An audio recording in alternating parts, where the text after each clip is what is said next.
আপনারা দেখছেন TVN24 news network. সবশেষ আপডেটে স্বাগত জানাচ্ছি আমি Reshma Ahmed. President Donald Trump white হাউসের ব্রিফিং রুমে প্রায় 2 ঘণ্টা ধরে সাংবাদিকদের সঙ্গে কথা বলেন, যা তার দ্বিতীয় মেয়াদের প্রথম বছর পূর্তির সবচেয়ে দীর্ঘ আনুষ্ঠানিক সংবাদ সম্মেলন। এদিনই তিনি সুইজারল্যান্ডের দাভোসে ওয়ার্ল্ড ইকোনমিক ফোরামে যোগ দিতে আমেরিকা ছাড়েন। পোডিয়ামে দাঁড়িয়ে ট্রাম্প হাতে ধরেছিলেন অ্যাকমপ্লিশমেন্টস লেখা 365 পাতার একটি মোটা ফাইল।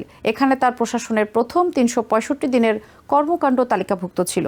তিনি বলেন, হোয়াইট হাউস সাংবাদিকদের এই বইটি দিয়েছে যাতে সবাই আসল রেকর্ড দেখতে পারে। ট্রাম্প স্বীকার করেন যে তার প্রশাসনের সাফল্য সাধারণ মানুষের কাছে ঠিকভাবে পৌঁছায়নি। ট্রাম্প একই দিন রাতে দাভোসের উদ্দেশ্যে রওনা দেন, কিন্তু তার আগে থেকেই ইউরোপিয়ান নেতারা তার গ্রিনল্যান্ড দখলের হুমকি নিয়ে তীব্র আপত্তি তুলেছেন। ইইউ কমিশনের প্রেসিডেন্ট বলেন, ট্রাম্পের শুল্ক হুমকি ভুল পদক্ষেপ এবং এতে আমেরিকা ইউরোপ সম্পর্ক নিচের দিকে নামবে। কয়েকটি নেটো দেশ গ্রিনল্যান্ডের সামরিক মহড়া শুরু করেছে, যা তারা বলেছে সম্মিলিত নিরাপত্তা জোরদার করার বার্তা।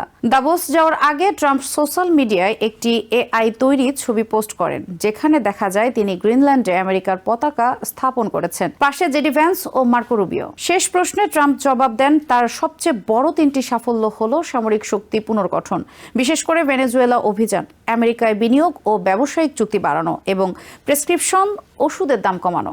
সাংবাদিকরা জিজ্ঞেস করেন তিনি গ্রিনল্যান্ড নিয়ে কত দূর যাবেন।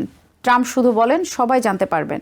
তিনি সামরিক শক্তি ব্যবহারের সম্ভাবনাও উড়িয়ে দেননি। ট্রাম্প বলেন, আমেরিকা নেটোতে অস্বাভাবিক পরিমাণ অর্থ খরচ করে, কিন্তু মিত্ররা আমেরিকাকে যথেষ্ট সমর্থন দেয় কিনা সে বিষয়ে তার সন্দেহ আছে।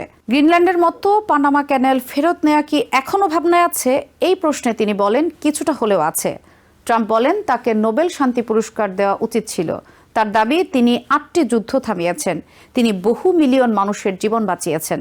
ট্রাম্প বলেন, আইস কখনো কখনো ভুল করে এবং খুব রুক্ষ হতে পারে, কিন্তু তারা খুব কঠিন মানুষদের মোকাবিলা করে। তিনি বলেন, তার প্রশাসনের অগ্রাধিকার হলো খুনি, ড্রাগ কিলার এবং মানসিকভাবে বিপজ্জনক অপরাধী। তবে তিনি স্বীকার করেন, অপরাধহীন অভিবাসীরাও আটক হয়েছে। সরকারি তথ্য অনুযায়ী আইসের আটক ব্যক্তিদের প্রায় 47% বিরুদ্ধে আমেরিকায় ফৌজদারি অভিযোগ ছিল। ট্রাম্প বলেন, তিনি কর্মকর্তাদের বলেছেন, অভিযান একটু নরম করো, কারণ অনেক অভিবাসী এখন খামার, হোটেল ও রেস্টুরেন্টের কাজ করছে। মিনেসোটায় আইস এজেন্টের গুলিতে নিহত রেনে নিকোল গুড প্রসঙ্গে ট্রাম্প বলেন, এটি ভয়াবহ ট্র্যাজেডি। তিনি দুই পক্ষের অবস্থানই বোঝেন, তবে প্রতিবাদকারীদের তিনি পেশাদার উস্কানিদাতা বলেন। তিনি আরও বলেন, রেনে গুডের বাবা ট্রাম্পের বড় ভক্ত ছিলেন। মাদুরো ক্ষমতাচ্যুত হওয়ার পর ট্রাম্প বিরোধী নেতা মারিয়া করিনা মাচাদোর প্রশংসা করেন এবং বলেন, হয়তো তারা তাকে কোনোভাবে যুক্ত করতে পারেন। ট্রাম্প বলেন, শুল্ক থেকে পাওয়া রাজস্ব দিয়ে তিনি প্রতিটি আমেরিকানকে কমপক্ষে $2,000 করে চেক দিতে চান এবং তার মতে এর জন্য কংগ্রেসের অনুমোদন দরকার হবে না। তিনি দাবি করেন, তার আমলে বাইডেনের স্ট্যাগফ্লেশন শেষ হয়েছে, স্টক মার্কেট ইতিহাসের সেরা অবস্থায় গেছে এবং অবসরকালীন সঞ্চয় ব্যবস্থা শক্তিশালী হয়েছে। ট্রাম্প বলেন, সামরিক হামলার মাধ্যমে সমুদ্রপথে আসা প্রায় 100% মাদক বন্ধ করা গেছে। এখন লক্ষ্য হবে স্থলপথে মাদক প্রবেশ ঠেকানো। ট্রাম্প মিনেসোটার কংগ্রেস ওম্যান ইলহান ওমারকে কঠোর ভাষায় আক্রমণ করেন, এমনকি দাবি করেন সোমালিয়া আসলে দেশই নয়, যা ব্যাপক বিতর্ক তৈরি করেছে।